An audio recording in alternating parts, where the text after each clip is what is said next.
Some people leave a mark on a child's life so deep that no amount of time fills it in. They just learn to walk around the edge of it. My name is Patrick Mercer. I'm 47 years old. I work as a licensed social worker with the Children's Aid Society of Ontario, based out of the Hamilton office on Main Street East. I have spent 19 years in this work. I have sat across kitchen tables from children who had nothing left, and across courtroom benches from adults who had taken everything. I know what a system that works looks like, and I know what a system that fails looks like, because I have watched both happen to the same child. I became a registered foster parent in Halton Region 3 years ago. The girl who came to live with me arrived on a Thursday afternoon in February 2023 with a blue backpack, a library book she hadn't finished, and a tin cookie box she held in both hands the way you hold something you cannot afford to lose. Her name was Lily. She was 13 years old. The man who was responsible for the reason she was standing on my front porch in the middle of February, with no winter coat that fit her properly, had been sentenced 17 months earlier at the Hamilton Courthouse on Main Street to 8 years in a federal correctional facility for aggravated assault, causing bodily harm and criminal negligence. His name was Robert Ashby. He was 36 years old when he was sentenced. He is Lily's stepfather. He thought that what he had done was the end of the story. He was mistaken about that in ways I don't think he has fully reckoned with yet. Let me take you back to where this actually started. Not February 2023, but September 2021. Because that is when a woman named Carol Ashby stopped being someone her daughter could reach. Carol was 31 years old. She had grown up in Brantford, trained as a dental hygienist, and moved to Hamilton in 2016 when she married Robert Ashby. By 2021, Lily was 11 years old and had been reading the temperature of that house the way children in those situations learn to read it, carefully, constantly, without ever letting on what they know. On the night of September 14, 2021, Robert Ashby assaulted Carol Ashby in the kitchen of their home on Garth Street in the West End of Hamilton. The injuries Carol sustained included a fractured orbital bone and a traumatic brain injury caused by blunt force contact with the kitchen counter. She was transported by ambulance to Hamilton General Hospital, where she spent 9 days in the neurosurgery unit. Lily was in the house. She was 11 years old. Carol was discharged from Hamilton General to a rehabilitation facility in Burlington. The discharge notes documented what her care team described as post-traumatic dissociative amnesia, a loss of personal identity and autobiographical memory, severe enough that in the early weeks she could not consistently remember her own name, the name of her daughter, or where she had lived. She was admitted to the rehabilitation unit as a Jane Doe and was assigned a working name by staff for administrative purposes, while identification was attempted through the Hamilton Police Service Missing Persons Unit. Robert Ashby was arrested at the scene on the night of September 14th. He was charged under Section 67 and Section 219 of the Criminal Code of Canada. He entered a guilty plea in February 2022. He was sentenced to 8 years at a federal correctional institution. He is currently serving that sentence at Beaver Creek Institution in Gravenhurst, Ontario. His statutory release eligibility falls in 2027. Lily was placed into emergency care by the Children's Aid Society of Halton the morning after the assault. She had been in the system for 18 months by the time her file was transferred to my caseload, and eventually to my home. The caseworker who brought me Lily's file was a woman named Frances Ossie. She had been with the agency 11 years and had the particular quality that the best long service workers develop. She told you what you needed to know without dressing it in anything extra. She set the file on my kitchen counter and waited while I opened it. The tin box stopped me before the paperwork did. The photograph was paper-clipped to the inside cover of the file. A snapshot, taken outdoors in summer, slightly overexposed on one side where the sun had caught the lens. It showed a woman with light brown hair pulled into a loose braid laughing at something outside the frame. She had one arm around a small girl on the porch step beside her. The girl, Lily, maybe 7 or 8 in the photo, wasn't looking at the camera. She was looking at her mother the way young children look at the person who is their entire world. Frances spoke without me asking. She's had that photo since the morning after. It's in the tin box. She takes the box everywhere. What happened to her mother? Frances was quiet for a moment, the way people are quiet when the answer is accurate, but still hard to say aloud. Carol Ashby sustained a serious traumatic brain injury in September 2021 as a result of what Robert did to her. She was admitted to a rehab facility in Burlington. Dissociative amnesia, she lost her identity, her memory. For a significant period, she could not remember her name, let alone Lily's. And then, Frances set her coffee down. The Hamilton missing persons file was opened. She never came home from the rehabilitation unit. As far as her record goes, she simply wasn't findable. Two separate systems, two separate municipalities, no automatic flag that connected a missing person in Hamilton to an unidentified patient in Burlington. I looked at Lily's file. 18 months of placements, 2 school transfers, weekly case reviews going nowhere. When can she come? Lily arrived at my house on Queensdale Avenue East in Hamilton's Raleigh neighborhood on a Thursday afternoon. Frances drove her. She stepped out of the car in a green fleece that was a size too small, carried her blue backpack to the porch, and shook my hand with a firmness that told me she had been through enough introductions to know they were data, not warmth. She was 13 years old. She had the eyes of someone who had been calculating exits and reading adult faces since she was 11. I showed her the bedroom I'd prepared. It had a window overlooking the backyard, a desk with a proper lamp, a bookshelf I'd stocked from the used bookstore on James Street North. I left the door open, not for monitoring, because an open door says the space is yours. She unpacked in 7 minutes. The tin box went on the nightstand. She opened it, checked the photograph, set it face up against the lamp, and then closed the tin and slid it behind the lamp where she could see both. Only then did she sit down. The first week was quiet. She followed every house routine without being asked, ate everything I cooked, cleared her dishes, said thank you with the practiced precision of someone who had learned that gratitude is a currency that extends placements. I didn't push. I asked practical questions. She answered in full sentences. We were being careful with each other, and that was the right way to begin. What she paid real attention to was the stack of materials I had on the kitchen table from a continuing education course I was halfway through, a module on the Federal Youth Criminal Justice Act and how it intersects with provincial child welfare legislation. She picked it up one evening while I was making dinner. She read for 40 minutes without moving. When I looked over, she was on the section about the obligation of provincial agencies to maintain contact between children in care and their parents. She looked up. It says they're supposed to try to keep families connected, but what happens when they can't find the parent? I stopped what I was doing. Then the obligation continues. The agency is supposed to keep looking. She looked back at the page. But what if the two systems don't talk to each other? I didn't have a clean answer for that. Sometimes they don't. Sometimes that's the gap. She closed the module, set it back on the table in exactly the position she'd found it, and came to eat dinner without another word. I didn't know, standing at that stove, that she wasn't asking a hypothetical question. She was asking from inside it. My sister came for dinner 4 weeks after Lily arrived. Her name is Christine Mercer. She kept our name after her divorce. She's 44 years old, works as a registered practical nurse in the surgical recovery unit at St. Joseph's Healthcare Hamilton on Charlton Avenue West. She comes for dinner every couple of weeks. She brings a bottle of something decent. I cook, and we talk about things that matter to us. She is blunt and funny and does not pretend. That Saturday in mid-March 2023, I made a lamb stew.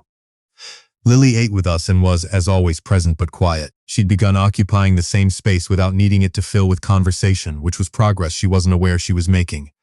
After dinner, Lily excused herself to finish a school project. Christine and I moved to the living room with tea. About 20 minutes later, I heard Lily's door open. She came down the hall and stood in the doorway of the living room. She was holding the tin box in both hands. She looked at me. Can I show you something? Of course. She came to the couch and opened the tin. Inside, folded carefully and placed face down, was the photograph. She turned it over and held it out. I took it. The woman with the braid, the summer light, small Lily on the porch step looking up at her mother. That's my mom. Her name is Carol. She's been gone since I was 11. I looked at the photograph properly. She's beautiful, I told her. You have her same eyes. Something moved across Lily's face. Quick and unguarded, there and gone before she could decide how she felt about it being visible. Do you think she's still out there somewhere? Trying to find me? I thought before answering. I think people who want to be found sometimes leave traces they don't even know they're leaving. And sometimes those traces just need someone to follow them. She took the photograph back, slid it into the tin, and went back to her room. I turned to Christine. She had gone the color of someone who has just walked into a room and seen something she was absolutely not prepared for. She was staring at the hallway where Lily had been standing. Her hands were still holding her mug, but she'd stopped drinking. Christine. She didn't answer immediately. Christine, what is it? She turned to me slowly. When she spoke, her voice had the flat, careful register of a nurse delivering information that is both important and upsetting and must be stated accurately, regardless. Patrick, can I see that photograph again? I went down the hall and knocked on Lily's door. She handed the tin over without hesitation, which told me something about how the past 4 weeks had landed, even if she wouldn't have said so. I brought it back to Christine. She took the tin in both hands, opened it herself, held the photograph toward the lamp. Her jaw was doing the thing it does when she is working something out that she cannot yet say. Patrick. Measured. Careful. Where exactly was Carol admitted after the hospital? Burlington. The Hamilton missing persons file lists her as Jane Doe, admitted to a rehabilitation facility in Burlington. The intake date would have been September 2021. Christine set the photograph down on the coffee table between us. When I was in surgical recovery at St. Joe's, she said slowly. We occasionally receive transfer patients from rehabilitation facilities in the region when there are complications or secondary procedures required. I received a patient in the spring of 2022 from a Burlington rehabilitation facility. She came in without any ID on the intake form, working name assigned by the sending facility. She had documented TBI from trauma. She was with us for about 5 days for a secondary procedure and then transferred back. But there was something. She paused, and I could see her going back through it. She had started getting some memory back. She kept asking about a little girl, kept using a name she couldn't quite hold on to. It shifted. She'd say it one way and then correct herself, like she was reaching for it and almost had it, and then it slipped. Christine stopped. She looked at the photograph again. Patrick, I cannot tell you that patient's name. I cannot tell you the details of her care. P is absolute, but the woman in this photograph, that braid, the way she holds her shoulders. I changed her dressings for 5 days. I know a face I've sat across from. Everything in that living room went quiet, the kind of quiet that has weight. Are you certain? No, not from a photograph in lamplight, but close enough that I cannot sit here and say nothing. She looked at me directly. We need to find out. Tomorrow. I did not sleep. Not because the possibility felt remote. It didn't. The geography was the thing that kept hitting me. Carol Ashby listed missing by Hamilton police, admitted under a working name to Burlington, transferred briefly to Hamilton for a secondary procedure through the recovery unit at St. Joseph's on Charlton Avenue West, and then returned to Burlington. 2 cities. 3 institutions. 3 separate record systems with no automatic cross-reference, no flag that triggered, no mechanism designed to ask whether the Jane Doe in Burlington might be the missing woman from Hamilton whose daughter was sleeping in a foster placement 20 minutes away. Robert Ashby had hit his wife hard enough to erase her identity. The gaps in the system had held the erasure in place without even knowing they were doing it. I lay in the dark thinking about him at Beaver Creek. Thinking about a man who had entered a guilty plea because he believed that pleading it down and serving the time was how you managed consequences, that after 8 years the damage would be contained. Lily in care, absorbed and forgotten, Carol gone, unidentifiable, unreachable. His arithmetic was wrong. He just didn't know that yet. At 7 in the morning I was at the kitchen table with coffee. At 7:45 Christine called. Her voice was already structured and professional, the way it gets when she has made a plan. I can't call Burlington and name a patient, she said. What I can do is call Dr. Amara Solis. She's the attending physician coordinator at the rehabilitation center. I know her through a continuing education workshop 2 years ago. I can describe the situation without identifying anyone and ask her to initiate an internal conversation. If it's Carol, then we do this properly. Francis O.C. gets the call. Cass gets involved. Hamilton Police Service Missing Persons gets the connection they've been missing for 18 months. And nobody does anything fast or dramatic, because fast and dramatic with a TBI survivor and a child in care causes harm that takes years to undo. I understand. And Patrick. She was very clear and very firm. Do not say one word to Lily. Not one. Not until we have something confirmed, verified, and properly scaffolded. If this falls apart before it's real, the damage to her will be, I know. I won't. I went to the kitchen. Lily was already at the table with a bowl of cereal and a library book about the Klondike Gold Rush. She had checked it out on Tuesday and was, apparently, on her second time through. Morning. She didn't look up from the page. Did you know that some of the supply routes in the Yukon were maintained by relay teams? Like individual people were responsible for a specific section, and if one person failed their section, the whole chain broke. But the teams were designed so that if one person went down, the next person could cover both sections until someone new was found. Redundancy built in by necessity. That's good design. She turned a page. My mom used to say that about problems, that the ones that look impossible are usually just a chain of smaller ones that got tangled, and if you find the first knot and loosen it, the rest starts to follow. I looked at her. She still had her mother's voice running in her head, 18 months later, word for word. Your mom sounds like she thought clearly. Lily was quiet for a moment. She said was, the tense that children in her situation learn to use, because is requires a certainty she hadn't been able to hold for a long time. She does, Lily said then, correcting herself softly. Present tense, and she went back to her book. I made toast and did not say what was sitting in my chest. Christine called Dr. Solis at 9 that morning. She called me back at 11:50. Her voice when it came was doing the same controlled thing it had been doing since the night before.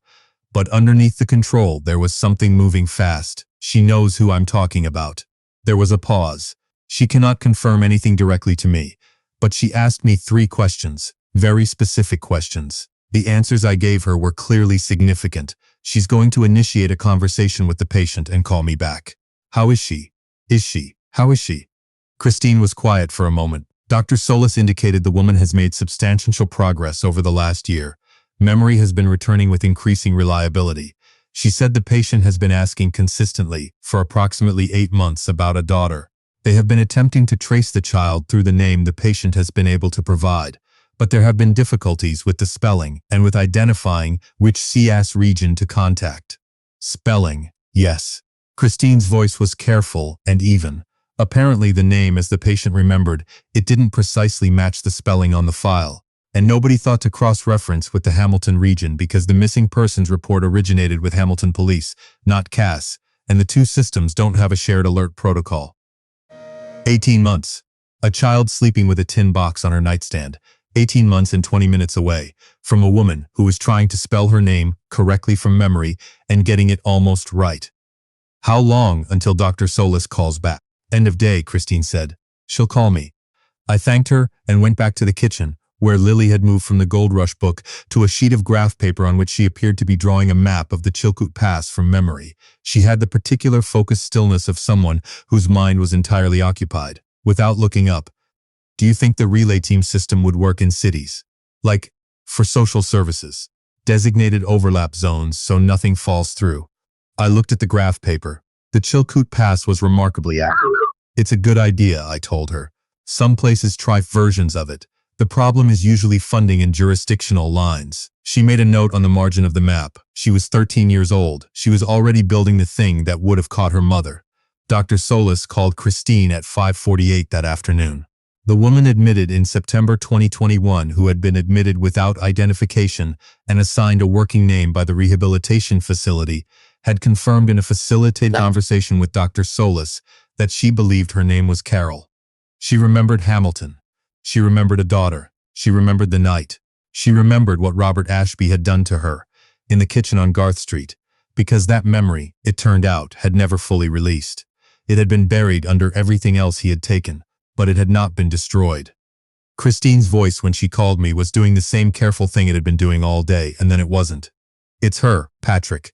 Dr. Solis is satisfied. She's going to initiate the formal identification process on their end. I'm going to call Francis now.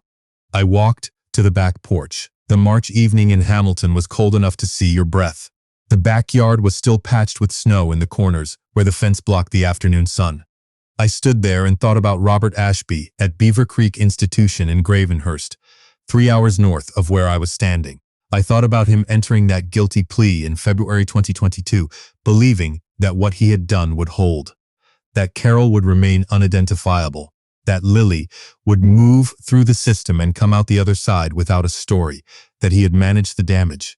He had been sitting in that cell while his stepdaughter taught herself constitutional law from a social worker's textbook and drew accurate maps of Yukon supply routes from memory, while his wife fought her way back from something that takes most people apart completely. While a nurse, who had changed her dressings for 5 days, saw a photograph in a living room in Hamilton and recognized the way a person holds their shoulders. He thought he had made sure this didn't happen. He was wrong about that. I called Francis. Francis Osi arrived at my house on a Tuesday evening, March 21st, 2023. She brought with her a family support coordinator named Kevin Durand, 40 years old, 12 years with the agency, the kind of calm that comes from having been in a lot of rooms when hard things needed to be said. I had picked Lily up from school at the regular time. Normal drive. She told me about a disagreement her history teacher and her English teacher were apparently having through their competing essay deadlines, and she narrated it with the dry comic precision of someone who had been watching adults behave badly long enough to find it instructive. She saw Francis's car before I turned off the engine. "Who's here?" "Francis." "And a colleague of hers."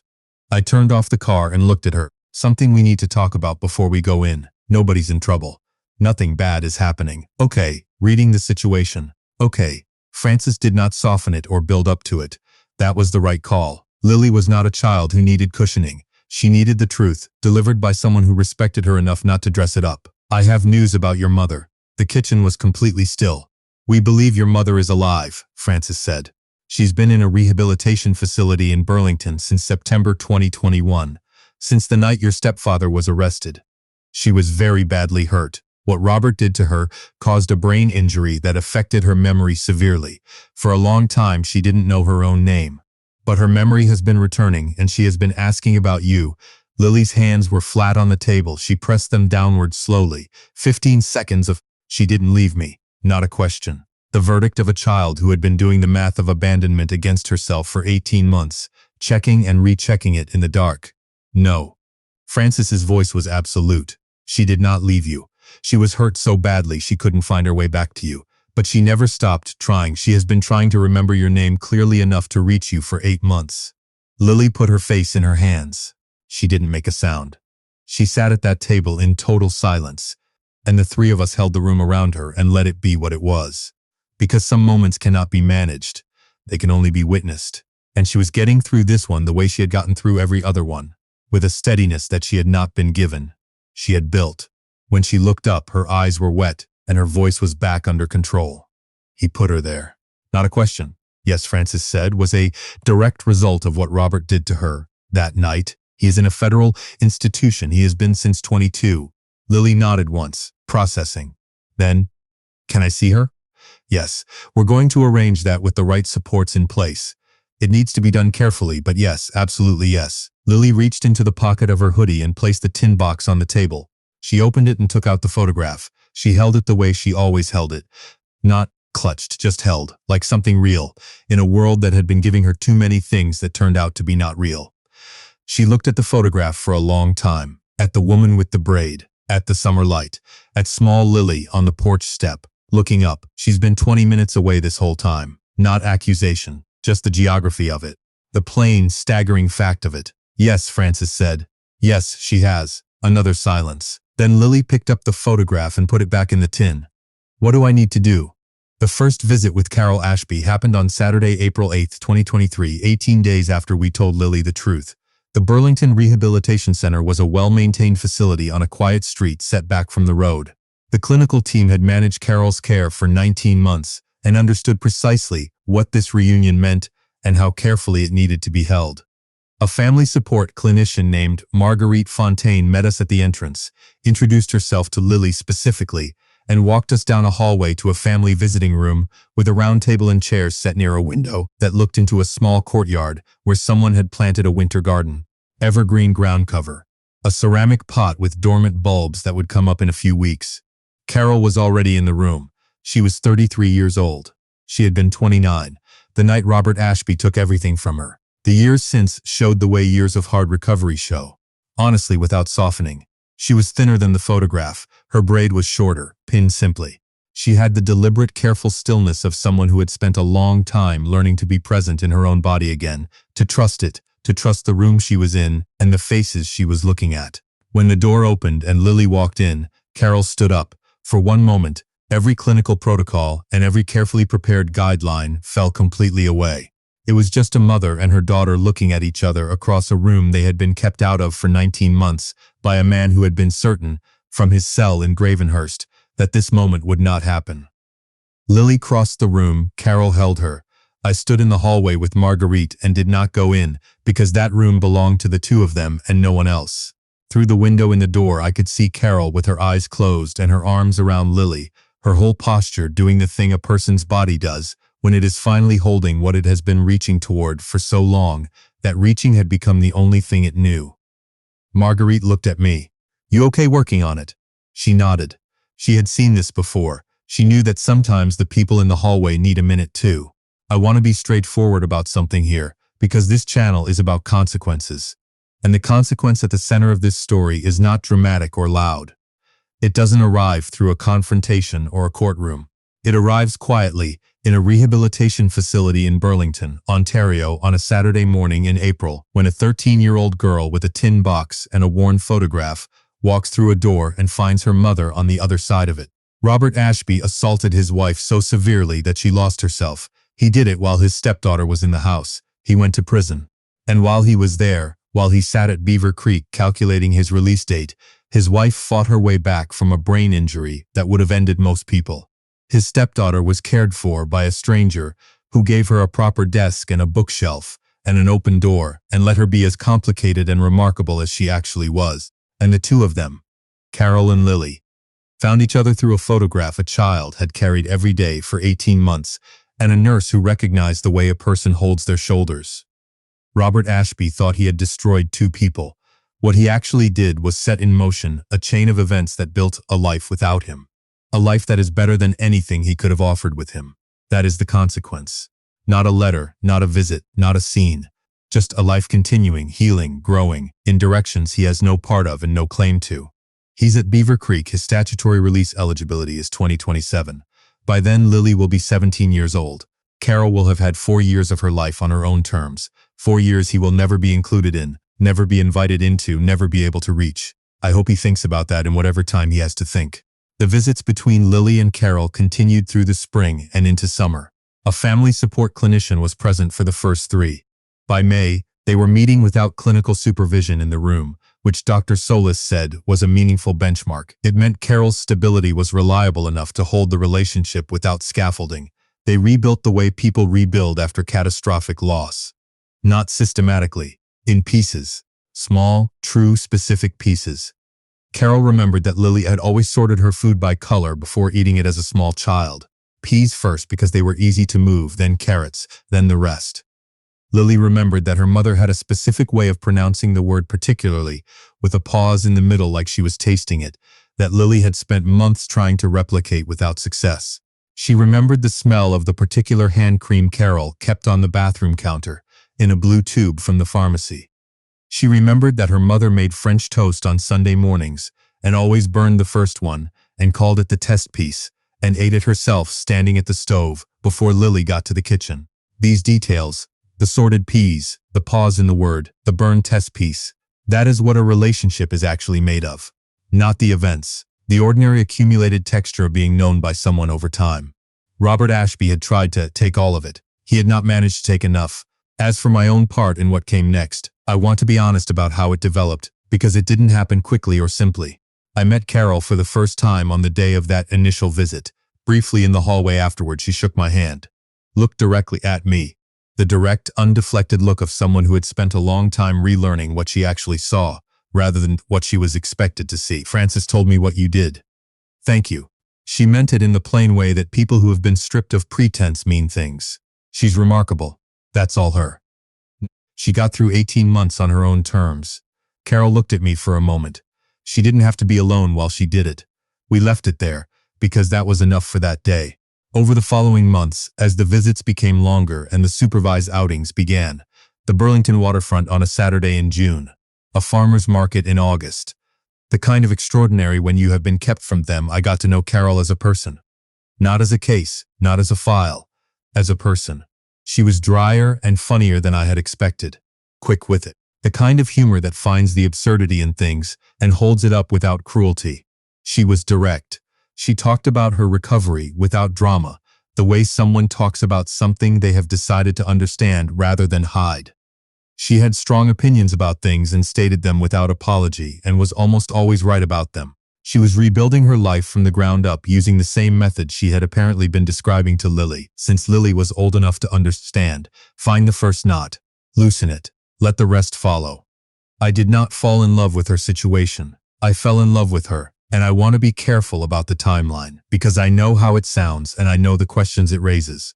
I am not a man who moves fast on anything. I was not going to add complication to a recovery that was still finding its stability. or to a reunion between a mother and daughter that needed every available inch of room. I talked to Christine about it at length. Christine, to her credit, told me exactly what she thought and did not pretend she was being neutral. I talked to Francis about what was and wasn't appropriate relative to Lily's placement and the agency's responsibilities. It took time. It was supposed to take time. Carol moved into her own apartment in Hamilton's Stinson neighborhood in March 2024. She had secured part-time work as an administrative assistant at a dental office on King Street East. Ironic, given her background as a hygienist. Though she said she preferred working on the admin side for now, that it felt steadier, and I understood what she meant by that. She was continuing with outpatient care through a rehabilitation outreach team. Lily's case was formally reviewed in April 2024. The reunification process, supervised, structured, with clear timelines and benchmark, began in May. On the evening of May 12, 2024, Carol came to my house on Queensdale for the first time. Christine was there. Francis came for the first hour. We had dinner, and Lily opened a birthday gift Carol had brought, and then spent 45 minutes explaining to Christine why a Supreme Court of Canada case she'd been reading about was decided incorrectly, and what the right framework should have been. Christine, to her credit, argued back seriously, and still lost. Lily is better at it than all of us, and has been since the beginning. At some point after dinner, Carol and I were in the kitchen while the others were in the living room, and she was stacking dishes without being asked, because she does things without being asked, and she said without preamble, "I know what you gave her. Not the house or the stability, those matter. But you gave her a person who took her seriously, who let her be exactly as complicated as she is." She stopped, set a bowl down, picked it back up. "I can't give back the time. I know that, but I know who held it while it was going." I looked at her. "She's extraordinary, Carol. She was doing that before I got there." A pause. "She is." Another beat. "So are you." She went back to the living room. I stood in the kitchen for a moment and made a decision. Christine was the first person I told. Her reaction was approximately 6 words, one of which was not appropriate for this format, all of which expressed that she was not remotely surprised. Francis's response when I spoke to her the following week was measured, professional, and had warmth running clearly underneath it. From an agency standpoint, there are considerations around timing and the reunification process. But from every other standpoint, a pause, and then, "Patrick, I think you've earned the right to have a conversation." The conversation happened on a May evening in downtown Hamilton at a restaurant on James Street North near the art gallery. We had coffee afterward. We walked to where we'd parked, and I told Carol that I was in love with her, that I was not in any hurry about anything, that she owed me nothing, and that I needed her to know. She was quiet for a moment in the way that she is quiet when she is being precise. Then, "I know. I've known for a while. I wanted to be sure I was choosing because I wanted to, not because I was grateful, not because you were safe, because I wanted to." From a woman who had spent 2 years fighting to know her own mind again.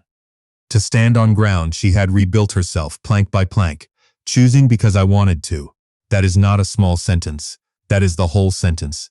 We were married in October 2024 at a small outdoor ceremony in Hamilton's Gage Park on a Saturday when the maples were at their fullest. Lily stood beside her mother. Christine stood beside me.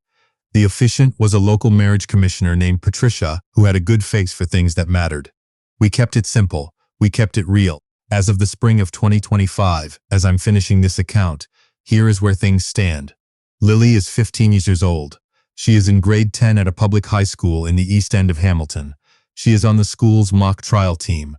Her coach told me recently that Lily is the most prepared and most difficult to argue against student he has coached in 10 years, which surprised no one who has spent more than an hour with her.